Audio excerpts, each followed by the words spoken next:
Welcome, everyone. Yes, it's the monthly read if you're here for the beginning, and it's cards and channeling meetup if you're here for the whole time. It is I, Sonia Stell. Welcome, blah, blah. All right, so I'm excited because I got two new decks like in the last 2 weeks, both by contemporaries, and I feel like these are the ones coming forward. Our first deck is the Offerings Oracle by the homie Caitlin Grania. I wanted to make sure I had that last name correct. Caitlin, they're, I think, the Spirit Garden right now on IG.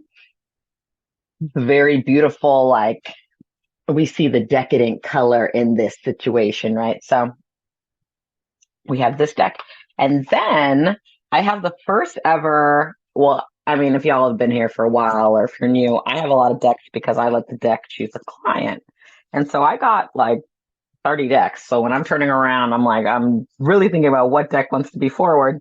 So, and I don't buy decks super often. I mean, in the beginning of my reader career, I bought a game, but like I've given a bunch away. I don't purposely use some of them. And so when I do get new decks, because I feel called to do so, it's even unusual and special for me. So the other deck I got was from a colleague who is the first palm reader I've met on the West Coast that I fucks with, basically. Because my palm reader has traditionally been on the East Coast, and I have to go to New York when I want to see her. But she's let me see if her name's on the deck because I just met her, Nicole Nezera. I believe she's Italian and Ethiopian. And her deck is Hands of Healing. Okay, a palmistry deck. Shut the front door. So we're going to be using these two because not only, first of all, when I first walked up to Nicole, I saw the card that was the first card to flip over in this deck. And then the next day I used the deck, the same card came out 3 times, and I was like, oh, this deck is a I said what I fucking said deck. And I was like, okay, I understand. Thank you for the messages. So let's see. It's going to be our concern, opportunity, obstacle card from the Hands of Healing. And then the key card for those who will stick around for the other half. If you're on Patreon, you can do that for $10 a month. If you want to go over to my Patreon, the link is below, blah, blah, blah. And we will pull from Caitlin's deck for the key card. So let's see what December, the last month of 2023, the year of the chariot, and it has been a race, right? It's been a horse race, has to say to us. Before we get into the year of strength, which give it to us, please give us the strength to get through the year of strength. That's what I ask.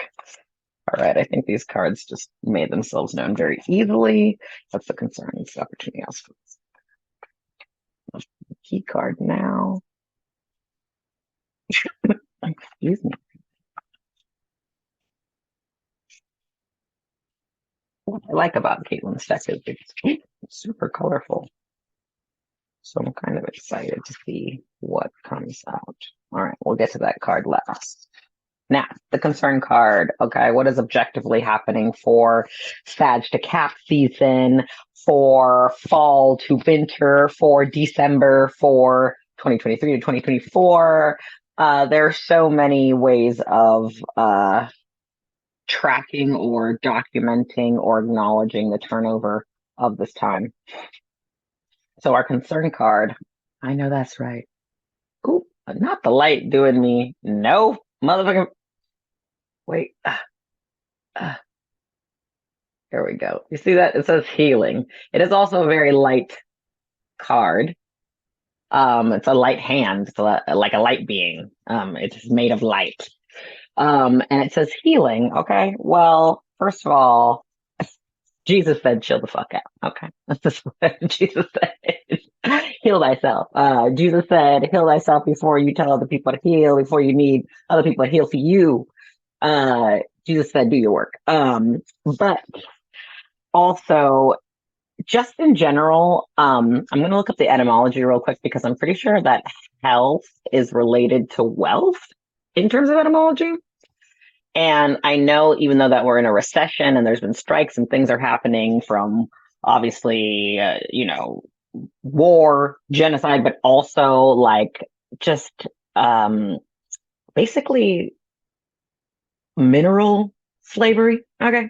Okay. When people are enslaved because we have all these technologies that we now must keep up because it's very important for the good of humanity. Meanwhile, it's murdering humanity. Okay. So there is something to be said about health being related to wealth. And so I just want to get into the etymology so I know what the fuck I'm talking about. So, says Old English, literally like help. Okay, motherfuckers. Okay, and it meant at that time wholeness, a being whole, sound, or well, came from Proto-Germanic for halatho, halatho, from Proto-Indo-European kylo, Kailo, kylo, whatever, and that meant at the time whole, uninjured, good omen. Okay, so excuse me, my lord.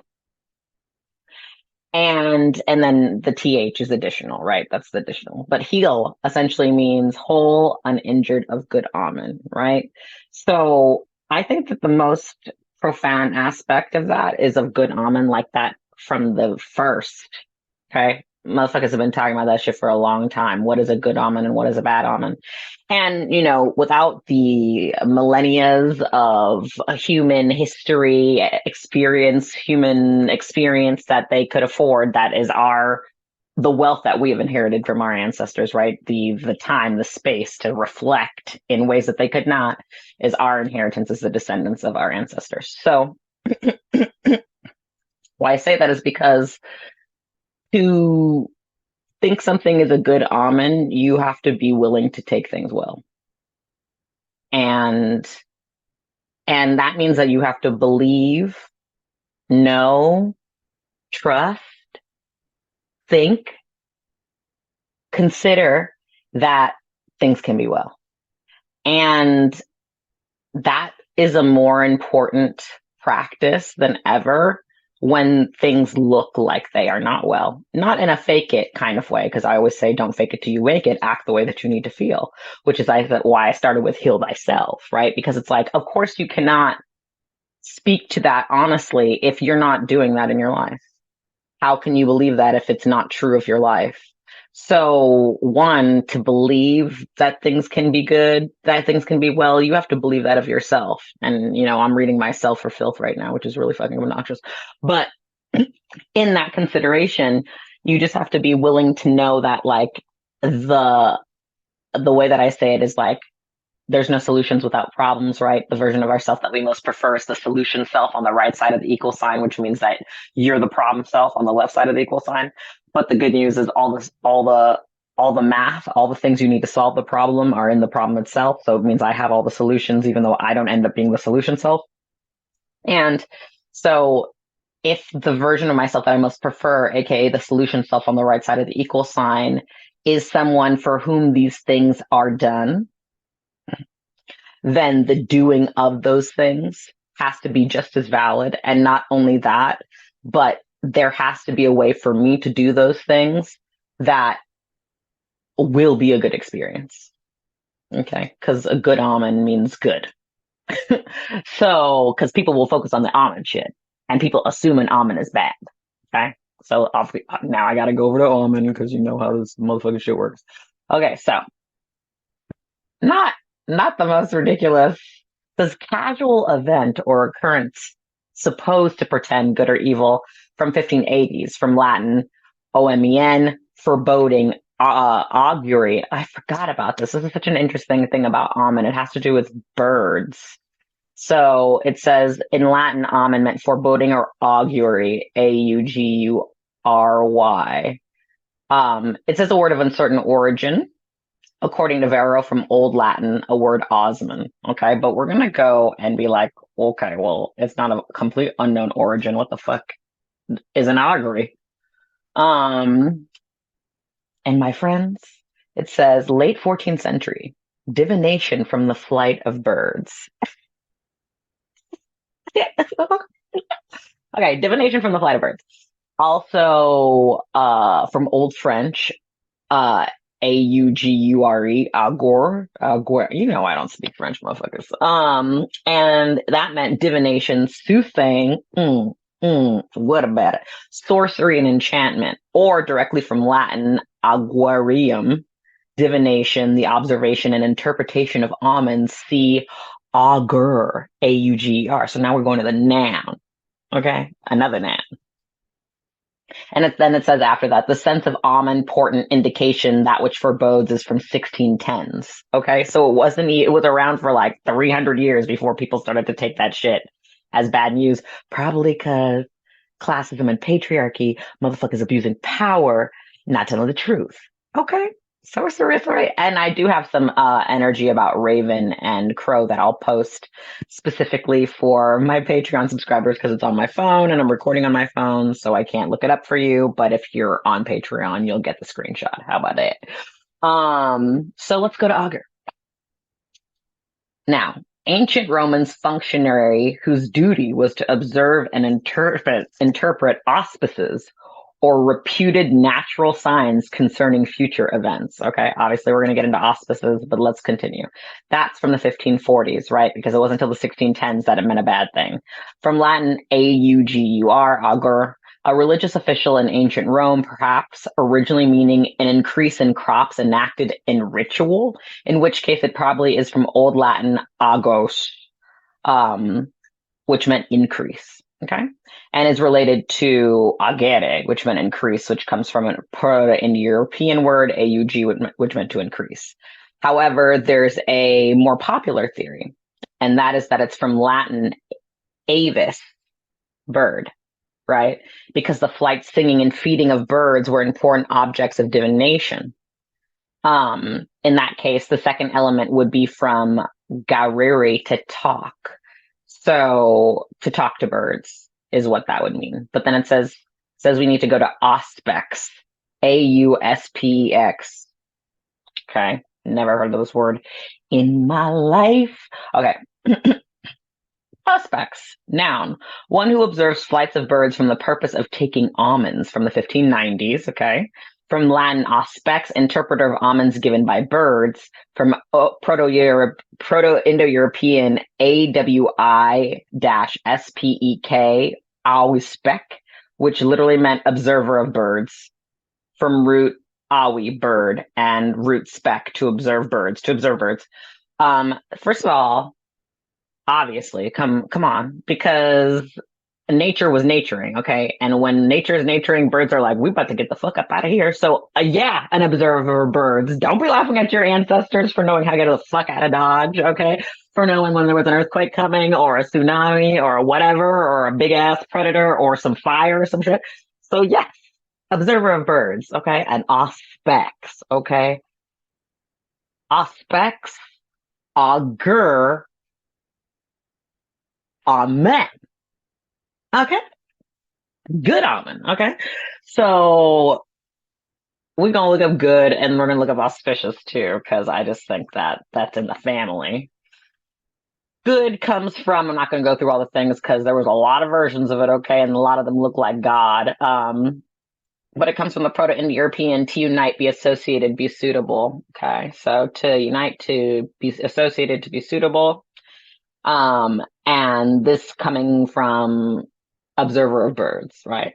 So to be a suitable observer of birds, right? To be a suitable observer of the natural events that can give you a sense of what's to come, right? Oh, let me make sure real quick that my phone isn't on vibrate, so you guys aren't getting like a barada. Now auspicious.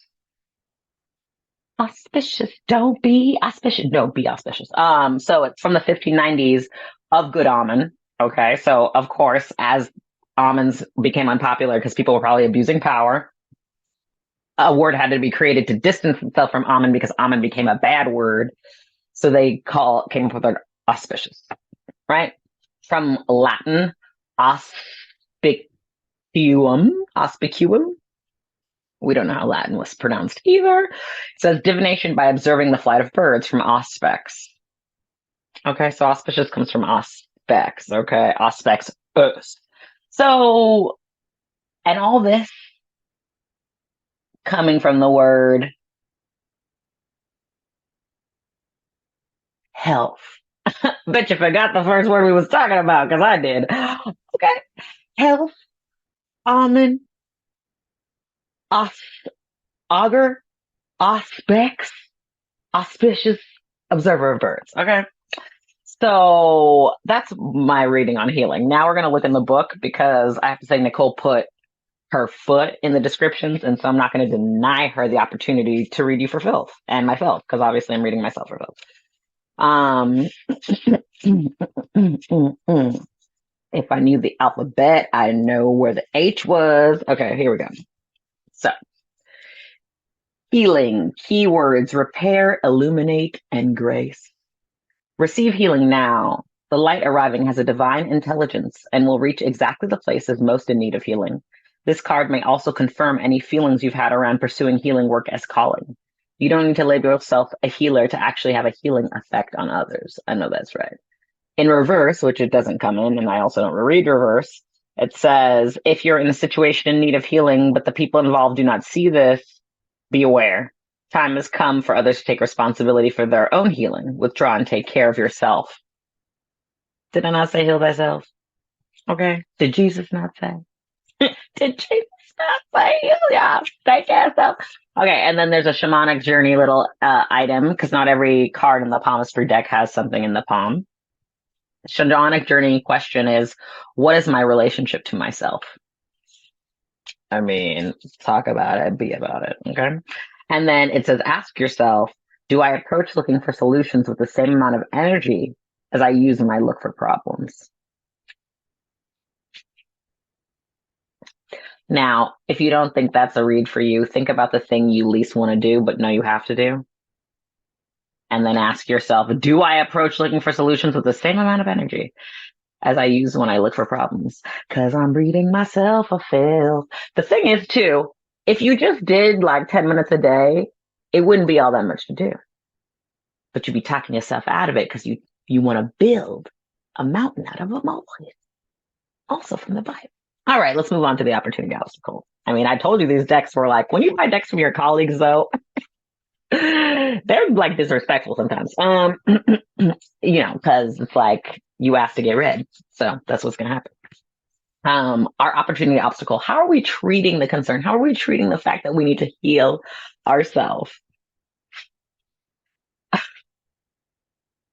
Wait, oh, God, help me. Here we go. I wish, I wish, I wish. You see this hat? You see this? Hopes and prayers.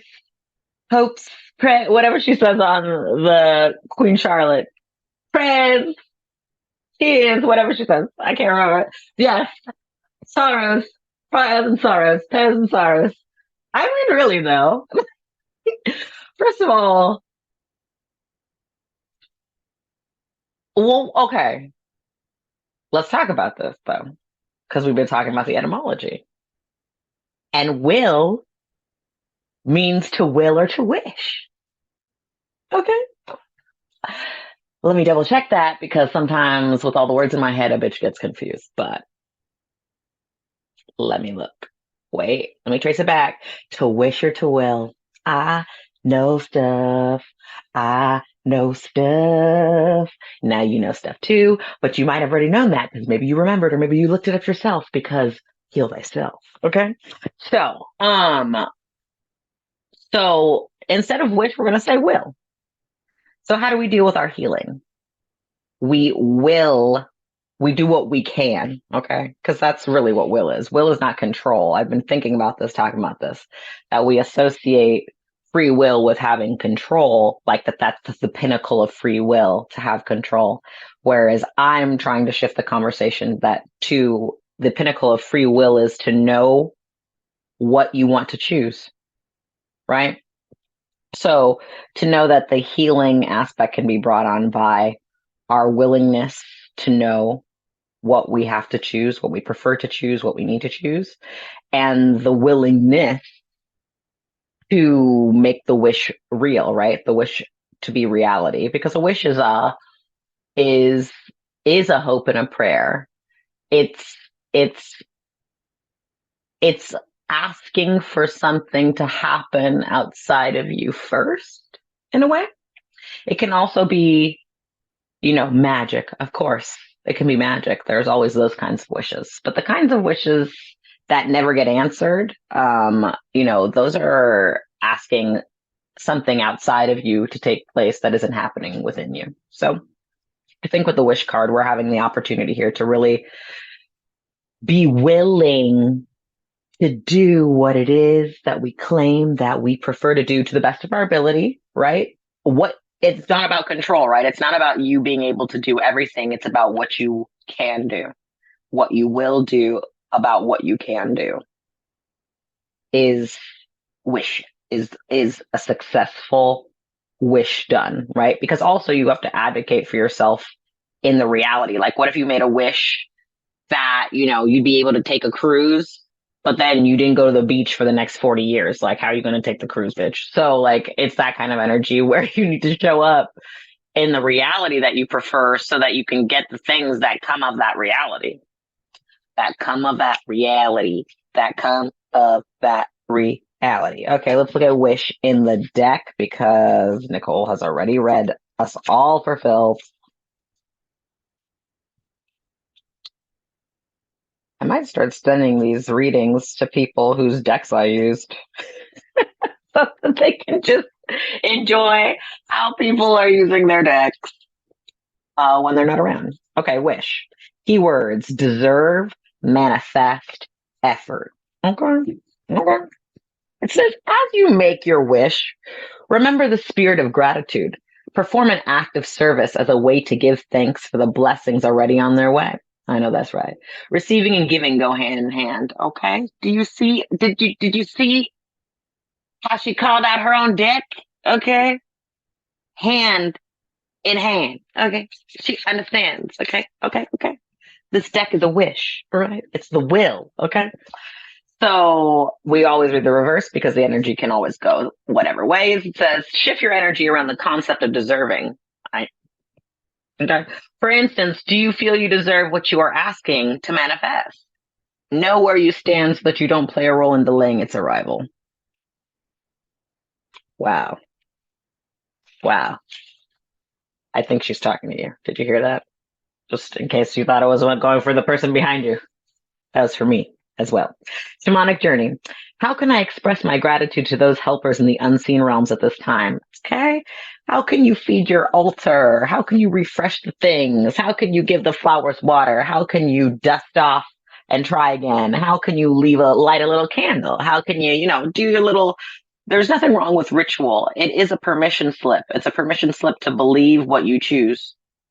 So choosing to do even the most minor ritual, let's say brushing your teeth, washing your face, like these are things that are a promise to you, something to do when you don't know what else to do with yourself. Okay.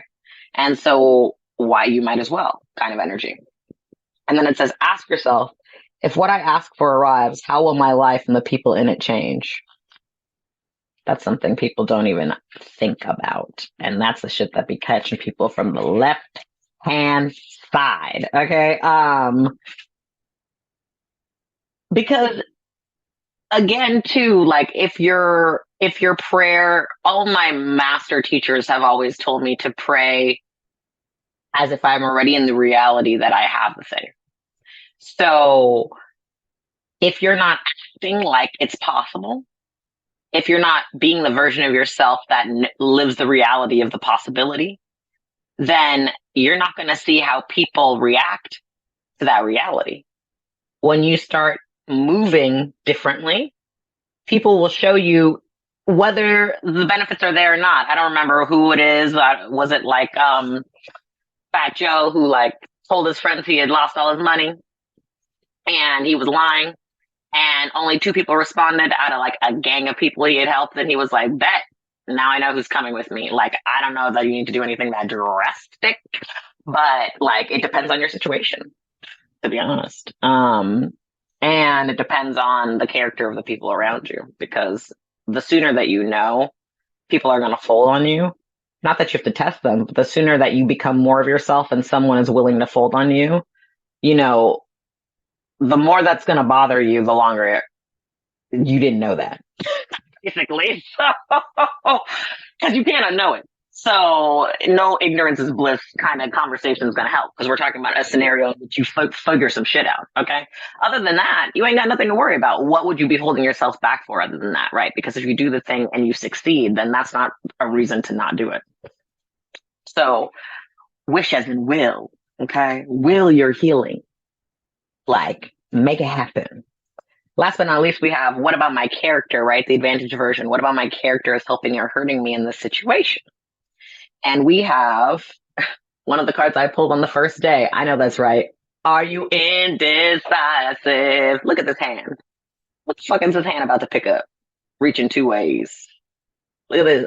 Look, the thumb ain't even able to do the job. Okay. So, it's thinking that making a choice can be wrong. That hand looks painful, exactly. And also, it's just this conversation. I was just talking about this, like that making a choice can be wrong. And because making a choice can be wrong for you, meaning like it wasn't what you ended up wanting in the end, that choice is wrong fundamentally, right? And this is all related to the fact that I just wrote about this on my Substack because of talking about, the etymology of sin, meaning to be, and how so much existential crisis from nihilism to supremacy ideation to Roman Catholicism is based on the fact that people are like, to be wrong, fucked up. No, shouldn't happen. Why am I here? Why do I have to do this? Why do they get to do this? Why are they doing it differently than me? This is the whole of humanity's issue, right? So it's like the idea that the fact that there are choices to make that you both agree and don't agree with, and that you both know of and don't know of, but that other people may, that's just the reality, okay? So the reality is there are choices. And the indecision is the denial of that just being the reality, right? Like the hesitation to just go about the reality of things and to do your best and to trust that the navigation itself can be enough. And I talk about this, I feel like ad nauseum, but it's always worth repeating because we are on Earth. Like physical intelligence is not lesser than emotional intelligence, is not lesser than intellectual intelligence, is not lesser than spiritual intelligence. And the way you can know that is it is currently the vehicle for all those kinds of intelligences for you.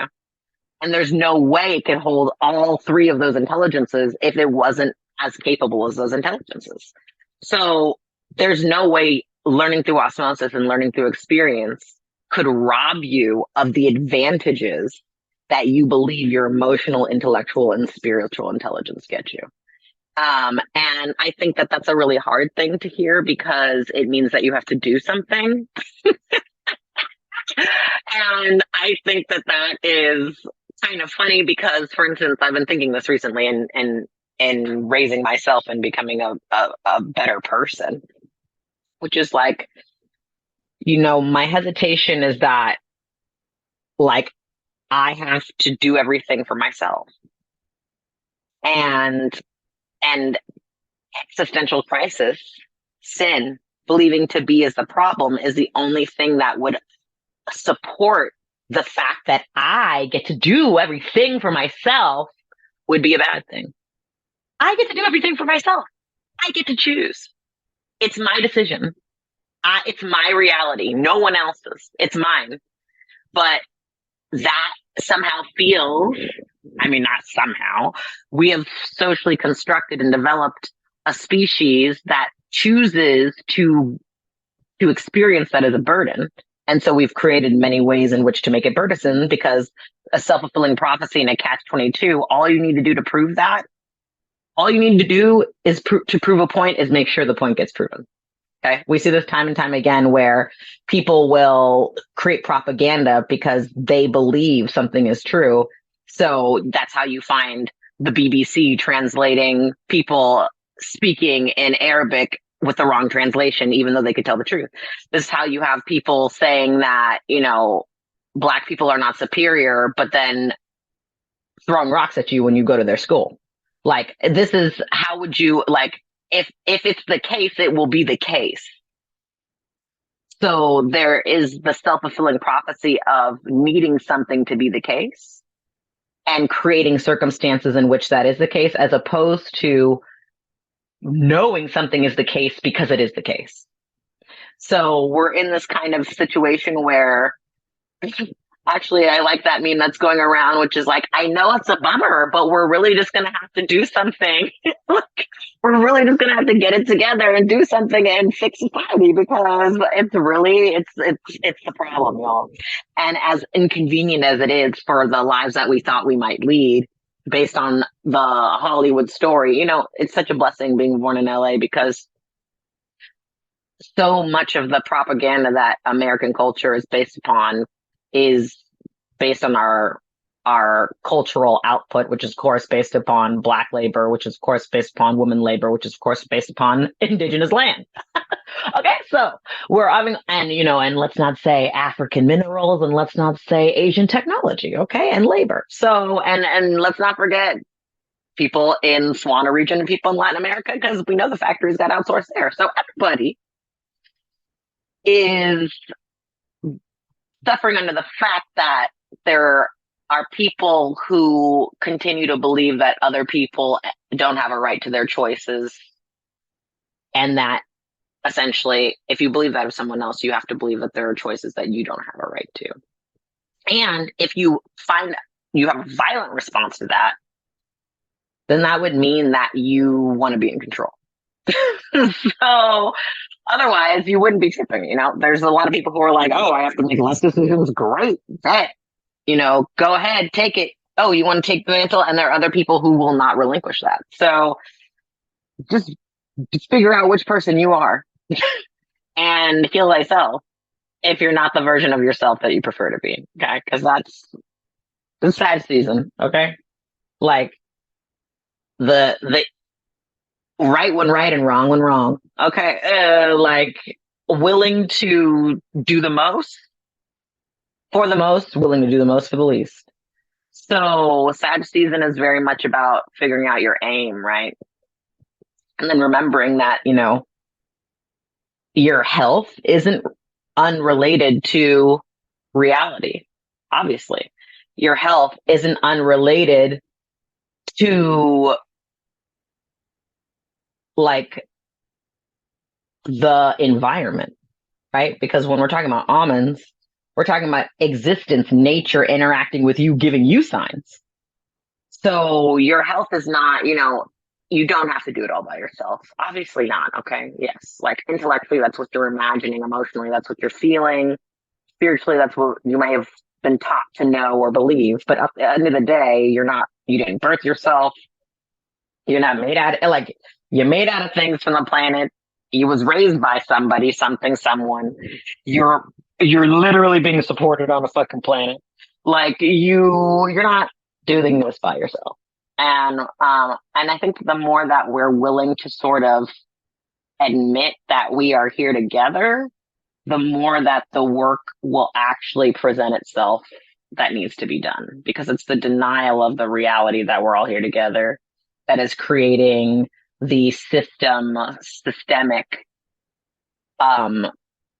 catch-22 self-fulfilling prophecy need to deny, right? It is the denial that requires the need to deny. So stop being in denial, make your choices. It's very much, to me, the indecisive card is very much like the Seven of Cups, right? It's like you have these choices and you're imagining, oh, well, if I choose one cup, then all the other cups will disappear and I'll never get one of these cups again. Or what if I choose the wrong cup and then I come back in the cup that I really wanted? But it's like, as soon as you make a choice, I mean, flip a coin, right? Like it'll be this or it'll be that. Once you flip a coin, if it lands and you feel, damn, I wanted the other thing, then you still become more informed. So The whole point of divination is to become more informed. Okay? It's not to know everything. It's to be more informed about what the fuck you're asking about. So then if you're confused about what you want to be informed about, you should probably figure out what the fuck you're asking, right? And that require you to understand that you have a perspective, that you exist, that you get to take up space and time, that you have a perspective, and that it's your decision, it's you deciding. Um, and that's not a fucking crime. It's not punishment to exist. I know that humanity wants to make it so, but like it is not existentially a punishment. So the more that you are willing to recognize the the multiple, infinite spectrum of overlapping realities, aka that we're all here together, the easier it will be for you to navigate the actual reality, regardless of the invention of humanity's reality. Because the thing is, a construct that isn't sustainable will, like I said, if something is true, it will prove itself. So if that shit works, it would be working. It's very simple. So to invest or to be distracted by that while you can be, especially this is like so hilarious to me because it reminds me of this year, just really reminds me of 2019. Which just means that next year is really going to remind me of 2020. I already felt that way, but it's just in the ways that people who are asking the questions right now are feeling a lot of intensity because these are urgent questions and they are very real and very palpable questions. And when you're the one asking, I'm just thinking about the little video Kiki Palmer posted from her podcast after all that news came out with her ex, where she's talking to a psychologist, a therapist, a white dude. You have to get the most, means you're staying kind of representation. And she's talking to him, but she's like, okay, well, when you're breaking, she's like saying, when you're breaking, when you have a traumatic history and you're trying to break ways with that traumatic history and you're trying to do something different, how do you know if you're the problem? How do you know whether you are actually perpetuating the issues that you grew up with or that you're working against them? And something the psychologist said to her was like, okay, well, let me let you know, anyone asking themselves, how do I do better in this situation, is typically not the one creating the problems. Okay. So if you're already asking yourself, oh shit, how do we do better in the situation? It's because you're early to the party. Okay. So next year, when everyone else is freaking out because it becomes serious, it's easy to be an online warrior. Okay. And it's different to not be able to leave your house because you are under real threat of danger. Okay. And that's why the emphasis for ceasefire is like allow people to exist without being under the constant threat of danger. Okay. So, if you don't want to live in the fucking Handmaid's Tale, aka colonial America, then if you were black or indigenous or a woman or just poor, any of those things, then you want to be asking yourself what you need to be doing with yourself right now, what healing you require, and what that actually looks like existentially, not just in the invention of humanity. Now, of course, in a state of survival, it's going to be very challenging to pay attention to what you prefer to do. But I have to say, 3 years of Tai Chi is all the martial arts I ever took, and it changed my life. Okay. Because one thing Master Z would always say, he's like, I don't give, and he didn't give a fuck. He really didn't. He was literally a child refugee from the Congo who grew up in the Bay Area and was raised by like black martial artist vegans. Okay. So this motherfucker did not fuck around. He played NWA in the middle of yoga class and Tai Chi. And he would be like, don't be bothered by what's taking place outside of you. He's like, your work is your practice. If you're distracted by this music, it's because you're not practicing. Okay. So that's one lesson he gave me. But the lesson that he gave me that's so important is that he says, it was like, I don't give a fuck if you're here when you feel well. Like, it doesn't matter if you're here when you feel good. He's like, Tai Chi isn't for when you're feeling your best and your proudest and your most egotistical. He's like, Tai Chi is from when you are at your shittiest, when you are tired, when you are sick as a fucking dog, where you are broke down and poor and have nothing, he's like, that's what your practice is for. So that is exactly the time when you have to do the work of being with yourself, healing yourself, is in the midst of chaos. That is what it's for. The healing isn't to be in some insane fucking utopia where everything is monotonous. The healing is whatever is going on outside of me, I find my equilibrium. Whatever is going on outside of me, I know what to do with myself in relationship to what's going on inside of me, because I'm learning through osmosis, because I can learn through my physical experience, right? So if you won't make choices, how do you have physical experience that then teaches you why you made the choice? So give yourself the opportunity to have a self-fulfilling prophecy in the direction that you prefer, towards the version of yourself that you most prefer. That's the energy for before we get into this year of strength in the motherfucking tarot. Okay. Now, if that served you, I'm so glad. And goodbye to all my monthly reader homies. Thank you for being here. Now we get into the beauty that is Caitlin's deck. Look at that. Look inside that baby. Yeah. It's looking good. Just doing this so that when I cut the video, I know where to do